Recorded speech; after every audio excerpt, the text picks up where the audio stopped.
सभी व्यूवर्स को प्यार भरा नमस्कार। दोस्तों, शिमला शहर के पश्चिमी छोर पर एक ऊंची रमणीय और पावन स्थली पर बने शाक्त संप्रदाय के प्रबल स्तंभ भगवती तारा देवी मंदिर के प्रति पीढ़ी दर पीढ़ी उमड़ती जन आस्था के सोपान को इस ब्लॉग में व्यूवर्स के साथ साझा किया जाना है। शिमला शहर के प्रवेश द्वार की भव्य पहाड़ियों के आंचल में निर्मित तारा देवी मंदिर के नैसर्गिक सौंदर्य का आनंद लुटाने के लिए प्रतिदिन पर्यटकों की भीड़ जुट पड़ती है। इस आकर्षक धार्मिक पर्यटक स्थल यानी रिलीजियस टूरिस्ट प्लेस पर की जाने वाली स्टोरी से जहां एक ओर शिमला आने वाले पर्यटकों का ध्यान इस ओर आकृष्ट होगा, वहीं दूसरी ओर पर्यटकों को पहाड़ी रीति रिवाजों को समझने का भी एक अच्छा अवसर मिल पाएगा। भगवती तारा के नाना रूपों का विवेचन करते हुए तारा देवी मंदिर शिमला के गर्भ में छिपी अनेक विस्मयकारी घटनाओं का बोध करवाते इस ब्लॉग को आखिर तक देख लेना और माँ तारा की ओजस्वी स्टोरी भी सुन लेना। नए जुड़ रहे व्यूवर्स चैनल को सब्सक्राइब कर लेना। प्रकृति के मूल से निश्चित अविरल सौंदर्य, नवचेतना और नवस्फूर्ति का संचार करने वाली शक्ति को वेदों में अदिति कहा गया है। उसे देव माता भी कहा गया है। काष्टक शास्त्र के उपनिषद में उल्लेख किया है कि जिसका भेद ना हो ऐसी अदिति का नाम शक्ति देवतामयी है। वेद त्रयी, ब्राह्मण, आरण्यक आदि में आद्य शक्ति के उपास्य रूप का वर्णन मिलता है। श्रोत, उपनिषद, सूत्र, आगम यानी तंत्र विद्या आदि में भी शक्तिवाद पर विपुल साहित्य की रचना हुई है। हिंदू धर्म के अनुरूप बौद्ध धर्म में भी शक्ति साधना का निरूपण तंत्र विद्या के आधार पर हुआ है। बौद्ध महायान तांत्रिकों की एक शाखा को वज्रयान कहा जाता है। वज्रयानों का तंत्र कलाप हिंदू तंत्र विद्या से मिलता जुलता है। मंत्र भी संस्कृत में है, केवल देवता के नाम का अंतर है। बौद्धों की वज्रवाही देवी प्राय ब्राह्मणों की वराही दंडनी के समान है। उपासना क्रम भी एक सा है। बौद्धों की विशेष देवी का दूसरा नाम तारा है। जिस प्रकार हिंदुओं में शक्ति का प्राधान्य है, ठीक उसी प्रकार बौद्ध महायानों में भी तारा का स्थान सर्वोपरि है। ब्राह्मण और बौद्ध ओंकार यानी प्रणव को तार अर्थात ईश्वर का रूप मानते हैं। संभवतः उस देवता की पत्नी को तारा के नाम से पुकारा गया है। हिंदू मत तारा को शिव शक्ति भी मानता है। बौद्ध ग्रंथों में अवलोकित ईश्वर की शक्ति तारा कही गई है। इसी प्रकार तंत्र शास्त्र में इनकी शक्ति तारा के नाम से प्रसिद्ध हुई है। निगम शास्त्र में संपूर्ण विश्व की रचना का आधार सूर्य को माना गया है। हिरण्यगर्भ विद्या में सौर मंडल को हिरण्यगर्भ कहा गया है। विश्व अधिष्ठाता हिरण्यगर्भ की शक्ति को तारा कहा गया है। शिव घोर वेद से इसके दो रूप बतलाए हैं। समुद्र मंथन में घर्षण से अगण्य परमाणु उत्पन्न हुए, वही पिंड रूप में परिणत होते हुए सहसा पर ज्वलित हो उठे। उस आग्नेय पिंड का नाम सूर्य हुआ। भयंकर रुद्राग्नि से ही तो सूर्य को रुद्र भी कहा गया है। संसार के कल्याण के लिए अक्षौम्य यानी शिव ने तारा के सानिध्य में उस हलाल का पान किया था जो समुद्र मंथन से निकला था। आगम शास्त्र में तारा को जल प्लावन की देवी कहा गया है। वह जल के तांडव से मानव की रक्षा करती है। इस प्रकार तारा के नाना रूपों का सृष्टि में समन्वय होता है। भगवती तारा के उपास्य रूप का दिग्दर्शन सर्वप्रथम बौद्ध मतानुयायी की वज्रयान शाखा में होता है। बौद्ध ग्रंथ साधन माला में उल्लिखित है कि तारा की पूजा सबसे पहले भोट देश यानी तिब्बत में प्रचलित थी। स्वतंत्र तंत्र में स्पष्ट किया गया है कि तारा मेरु पर्वत के पश्चिमी भाग में चोलना सरोवर तट से उत्पन्न हुई है। इससे प्रतीत होता है कि प्रारब्ध में तारा की उपासना लद्दाख के आसपास आरंभ हुई है। कालांतर में इन बौद्ध स्थलों से मां तारा की उपासना का प्रादुर्भाव हुआ। इसी भांति अन्य प्रमुख बौद्ध स्थानों कस्या, बोध गया, सहरसा आदि मंदिरों में भी तारा की पूजा की जाने लगी। तंत्र चूड़ामणि में 51 शक्तिपीठों तथा देवी भागवत पुराण में 108 देवी पीठों का सविस्तार वर्णन दिया गया है। भारत के भिन्न भिन्न स्थानों में स्थापित इन शक्ति स्थलों में मिथिला देश यानी वर्तमान बिहार के महिषी नामक गांव का एक प्राचीन शक्तिपीठ उग्रतारा के नाम से विख्यात है। यह 10 महाविद्याओं में एक महाविद्या तारा की पूजनीय स्थली है। बंगाल की बीरभूमि जिला के तारापुर में भी एक प्रसिद्ध तारापीठ है। इस देवी स्थान के सिद्ध महात्मा वामाक्षेपा का जीवन भी मां तारा की उपासना में बीत गया। हिमाचल में तारापीठ की स्थापना शिमला की पहाड़ियों पर क्यूंठल रियासत के सेन वंशज ने करवाई। सेन शासक मूलतः बंगाल के निवासी थे। मुगल सम्राट शहाबुद्दीन गौरी के आक्रमण के भय से सूर्य सेन बंगाल छोड़कर इलाहाबाद यानी प्रयागराज आ गए थे। सेन वंश की अग्रणी पीढ़ी के गिरिसेन क्यूंठल रियासत के संस्थापक हुए। इन्होंने क्यूंठल की राजधानी जुनगा में स्थापित करवाई। बंगाल के सेन वंश की कुलिष्ठ तारा ने रियासती वंश क्रम के 67वें नरेश भूपेंद्र सेन को साक्षात दर्शन देकर चताया था। जनश्रुति है कि एक बार राजा भूपेंद्र सेन जुग्गर के जंगल में आखेट पर गए थे। यहाँ जंगल में चलते चलते राजा को एक पहाड़ी पर शेर की दहाड़ यानी गर्जना सुनाई दी। शेर की आवाज सुनकर राजा शिकार के लालच में उसी दिशा में गए। कुछ दूर चलकर एक देवी ने राजा को साक्षात रूप में दर्शन देकर कहा कि हे राजन, मैं तुम्हारी कुलिष्ट तारा हूँ। यहाँ मेरा मंदिर बनवाकर उसमें मेरी मूर्ति स्थापित करवा देना।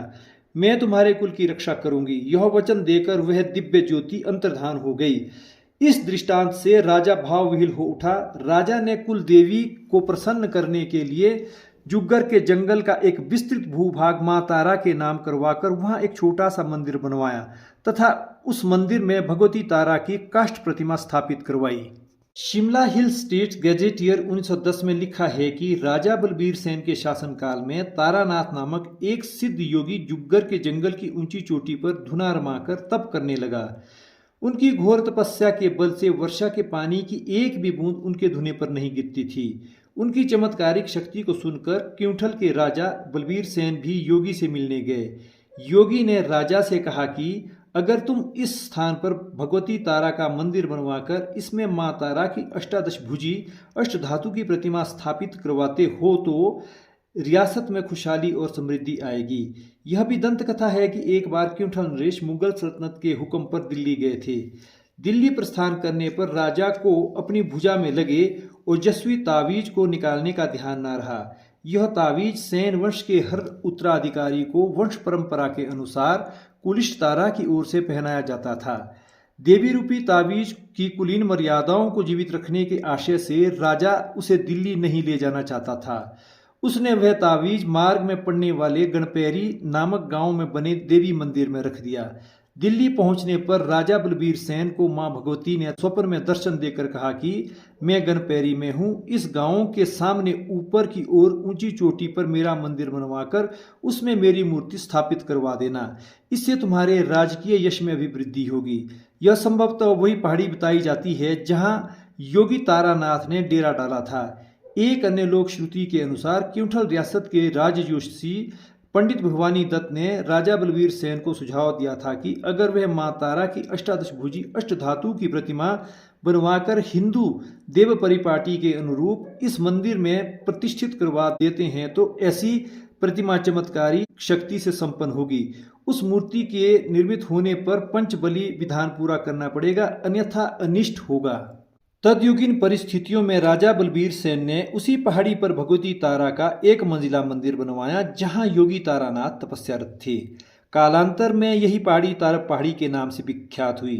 राजा ने स्थानीय शिल्पकार गुसाओं को भगवती तारा की प्रतिमा बनाने के लिए आदेश दिया। राजा का हुक्म पाकर हस्तशिल्पी ने मूर्ति निर्माण का कार्य पंडित भिवानी दत्त की देखरेख में संपूर्ण किया। मार्कंडेय पुराण में चित्रित महिषासुर मर्दनी स्वरूपी भगवती तारा की अष्टादश भुजाओं वाली अष्टधातु की प्रतिमा जब लौह शिल्पी ने राज दरबार में प्रस्तुत की तो मूर्ति को देखकर राजा दंग रह गए। राजा ने प्रसन्न होकर दस्तकार को बहुत सी स्वर्ण मुद्राएं दी और धन इनाम में दिया। उम्मीद से अधिक पारितोष पाकर शिल्पी की खुशियों का ठिकाना न रहा। किंवदंती है कि राजा द्वारा शिल्पकार को दिए गए द्रव्य के लालच में आकर गुसाओं के साले ने उसकी हत्या कर दी। साले ने बौखलाहट में आकर शिल्पी की कन्या को भी मार डाला। पागलपन के आगोश में भागते हुए उसने मार्ग में कुत्ते, बिल्ली और गाय को भी मार डाला और स्वयं खुदकशी कर ली। यह भी जनश्रुति है कि गुसाओं से धन लूटने के लिए डाकुओं ने आक्रमण किया, जिसमें शिल्पी अपने दो साथियों के साथ साथ मारा गया। इस घटना में कुत्ता व बिल्ला भी डाकुओं की बलि चढ़ा। इस प्रकार मूर्ति के बन जाने पर पंचबली विधान की प्रक्रिया दैविक शक्ति के प्रकोप से स्वतः पूर्ण हो गई मानी जाती है। जगजननी तारा की मूर्ति को जुनगा से तारब की पहाड़ियों तक पहुंचाने के लिए शंकर नामक राज हाथी को सजाया गया। इस शोभा यात्रा में शामिल विशाल जनसमूह के साथ मंत्र तंत्र का लोकाचार पंडित भवानी दत्त ने निभाया। किंवदंती है कि ढोल नगाड़ों की धुंधुबी के साथ मूर्ति को तारब की पहाड़ियों तक पहुंचाया गया। यहाँ बने मंदिर में भगवती तारा की मूर्ति पंडित भवानी दत्त ने योगी तारानाथ की उपस्थिति में वाम मार्गीय पद्धति से स्थापित करवाई। इसके पश्चात मंदिर में प्रतिवर्ष शारदीय नवरात्रों की अष्टमी को झोटे का तिलक कर राज बलि चढ़ाई जाती थी। एक लोक मान्यता के अनुसार यदि झोटे की गर्दन बलि वर्द बलि अस्त्र की एक चोट के साथ धड़ से अलग हो जाए तो वह वर्ष रियासत के लिए शुभ नहीं माना जाता था, अपितु महिषा को नोच नोच कर मारना रियासत के लिए खुशहाली का प्रतीक समझा जाता था, जिसका अर्थ असुरी शक्तियों पर देवताओं की विजय से लिया जाता था। मां तारा को प्रसन्न करने के लिए स्थानीय लोग भगवती के शत्रु महिषासुर रूपी भैंसे पर लाठियों, धारदार हथियारों, पत्थरों आदि से प्रहार करते थे। झोटे की बलि के बाद मंदिर में देवी को आहार चढ़ाकर आरती की जाती थी। राज परिवार उस रात के लिए तारब टीले पर मंदिर के आवासीय परिसर में ठहरता था। राजा हेमेंद्र सेन ने तारा देवी मंदिर में पशु बलि बंद करवाने का प्रयास किया था। जनश्रुति है कि केयूंठल नरेश हेमेंद्र सेन ने सन 1942 ईस्वी को तारा देवी मंदिर में श्री विग्रह के समक्ष बलि प्रथा बंद करने का आग्रह किया था और देवी को वचन दिया था कि हे जगदम्बा, अगर तू बलि चाहती है तो मैं स्वयं अपने आप को अर्पित करता हूँ, लेकिन पशु बलि नहीं दूंगा। यह शब्द कहकर राजा ने मंदिर से महल की ओर प्रस्थान किया। दरबार पहुंचकर राजा की अचानक मृत्यु हो गई। इस अनहोनी घटना के पश्चात तारा देवी मंदिर में झूठा बलि तो बंद हो गई, लेकिन पशु बलि का सिलसिला थम नहीं पाया। जबकि रियासती परंपरा के अनुसार शारदीय नवरात्रों में राजा के साथ साथ राज परिवार के अन्य सदस्य भी मंदिर में स्वर्ण मुद्राएं भेंट करते थे।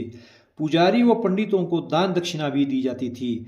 राज परिवार भगवती तारा के सामने नतमस्तक होकर विगत वर्ष के पापों से मुक्ति की प्रार्थना कर आगामी वर्ष के लिए खुशहाली और समृद्धि की कामना करता था। राजा की भांति रियासत की प्रजा भी मां तारा के प्रति अगाध विश्वास रखती थी। इस रियासत के कलांज और खुशहाल परगना के लोगों को भगवती ने रियासती समय में फैली हैजा व प्लेग जैसी महामारियों से मुक्ति दिलवाई थी। परिणाम स्वरूप मां तारा के प्रति लोक आस्थाएं और अधिक गहराती गई। सेन वंश के उत्तराधिकारी हेमेंद्र सेन और हितेंद्र सेन ने तारा देवी मंदिर के जीर्णोद्धार और आवासीय परिसर विस्तार के कार्य को गहन रुचि के साथ निभाया था। केयूंठल रियासत के सेन वंशज पर मां भगवती तारा की छत्र छाया का वर्णन अनेक ग्रंथों में मिलता है। लेजेंड ऑफ द पंजाब भाग 1 में सिरमौर के राजा महिप्रकाश की हार का उल्लेख करते हुए आरसी टेम्पल ने लिखा है कि राजा महिप्रकाश ने केयूंठल रियासत पर अनूप सेन के शासनकाल में आक्रमण किया था। देशों की धार पर हुए घमासान में महिप्रकाश की हार हुई। आखिर महिप्रकाश ने रानी गुलेर की मदद से केयूंठल की सेना को वापस हटाया था। इस हारुल काल लोक कथानक इस प्रकार से हैं कि जब राजा महिप्रकाश ने केयूंठल रियासत पर आक्रमण किया तो उस समय केयूंठल नरेश नाबालिग थे। तब राजकुमारी शीतला ने मां तारा के मंदिर में जाकर टीका सहित रियासत की रक्षा के लिए याचना की थी। इस तरह मां तारा के मंदिर से युद्ध पताका लाकर रानी रण क्षेत्र में गई। उस देवध्वज के सामने शत्रु की धमाकेदार तोपों व बंदूकों की गोलियां थमसी जाती थी। यह लोक धारणा समूची रियासत में प्रचलित रही। इस प्रकार रानी केयूंठल के हाथों राजा महिप्रकाश की हार हुई। देश के सुप्रसिद्ध तारा पीठों में हिमाचल प्रदेश में शिमला शहर के समीप तारब टीला पर समुद्र तल से 7200 फुट की ऊंचाई पर भगवती तारा का भव्य धाम स्थित है। तारा देवी मंदिर के आसपास बिखरे चीड़, बान और देवदार के मिश्रित वनों की हरियाली से मंदिर अति मनमोहक दिख पड़ता है। यहाँ से शिमला शहर की छवि के मुंह बोलते चित्र देखने को मिलते हैं। यहाँ सैलानी रम्य प्राकृतिक भूदृश्य का भरपूर आनंद लुटाने के लिए आते हैं। पहाड़ी शैली में बने इस मंदिर के गुंदाकार शिखर की शोभा देखते ही बनती है। इस मंदिर के गर्भगृह में कमल के फूल पर विराजमान भगवती तारा की लगभग 1 मीटर ऊंची अष्टधातु की अष्टादश भुजी प्रतिमा को देखने से प्रतीत होता है कि हम भौतिकवाद से दूर अध्यात्मवाद की ओर जा रहे हैं।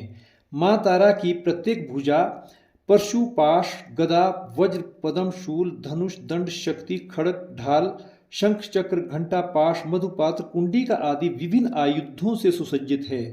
अष्टधातु में निर्मित मां तारा के दरबार की वेदिका पर महामाया की प्रतिमा के सम्मुख मां का वाहन शेर दाईं ओर तथा महिषासुर बाईं ओर है। भगवती की मुख्य प्रतिमा के साथ एक ओर अष्टभुजी महाकाली तथा दूसरी ओर चतुर्भुजी महासरस्वती की काष्ठ प्रतिमाएं हैं। इस मंदिर प्रांगण में पूरब की ओर प्रवेश द्वार के सामने लाकड़ाबीर और पश्चिम में बटुक भैरव के लघु मंदिर है।